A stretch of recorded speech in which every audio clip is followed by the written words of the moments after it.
Et nous allons aborder une série d'articles qui va traiter de la partie forestière et qui n'a pas peut-être toujours eu le soutien qu'elle mérite. Monsieur le ministre, vous connaissez l'importance de la filière bois, sur le plan économique d'ailleurs comme sur le plan environnemental.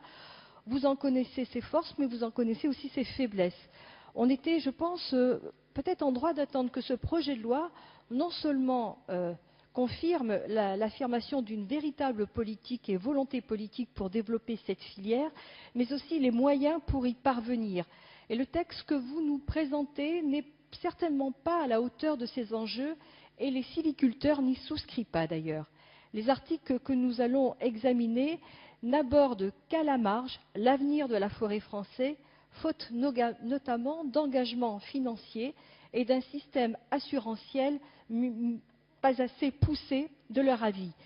Concernant les investissements qui sont consacrés à la forêt, eh bien, ils sont parmi les plus faibles d'Europe et la France est le pays qui plante le moins.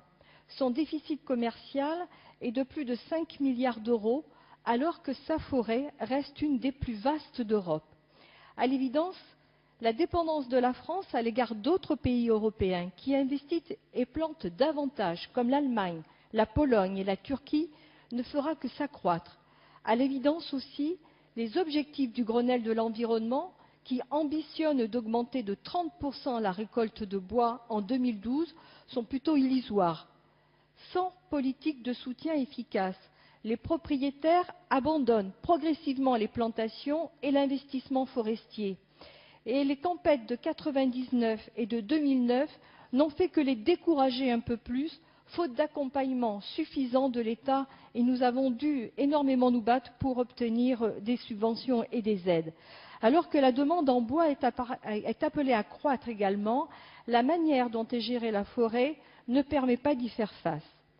Sur le deuxième point, je vous le dis aussi avec une certaine solennité, Monsieur le Ministre, le monde de la forêt se sent de plus en plus abandonné et le revirement que vous avez dû opérer sur le système assurantiel que nous examinerons tout à l'heure a très largement renforcé ce sentiment.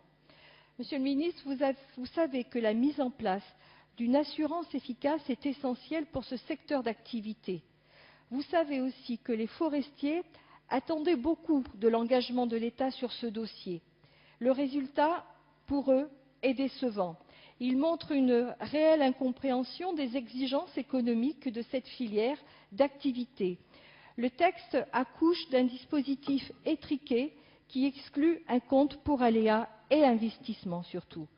Sans soutien massif à l'investissement, sans une véritable politique incitatrice de reboisement, c'est toute la filière qui pourrait être menacée à terme. Juste bien dire à Mme Gott et à M. Chassaigne toute l'importance que le gouvernement apporte à la forêt.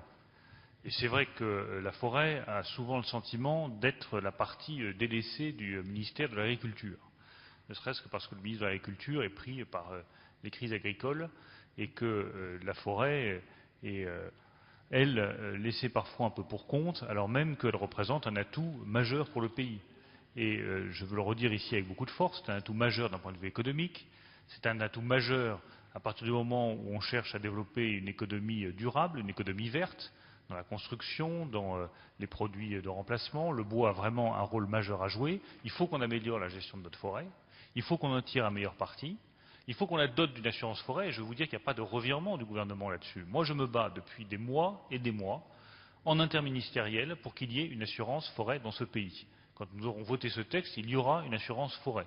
Et s'il y a une chose dont je suis fier, c'est qu'à la sortie de ce texte, il n'y a plus une seule filière agricole en France qui ne sera pas dotée d'un dispositif assurantiel. Alors, on a une petite divergence sur la question de savoir si, dans le cadre de ce compte assurance forêt, on réserve une part pour l'investissement ou pas. On va en discuter. Je sais que ça fait l'objet de discussion avec les parlementaires, mais je veux redire ici tout l'attachement que le gouvernement porte à la forêt. Le président de la République s'est exprimé à Urmat sur ce sujet. Il faut qu'on trouve les moyens de développer sa gestion de manière plus intelligente, de manière plus performante, mais je tiens à adresser ce message au début de l'analyse de cet article.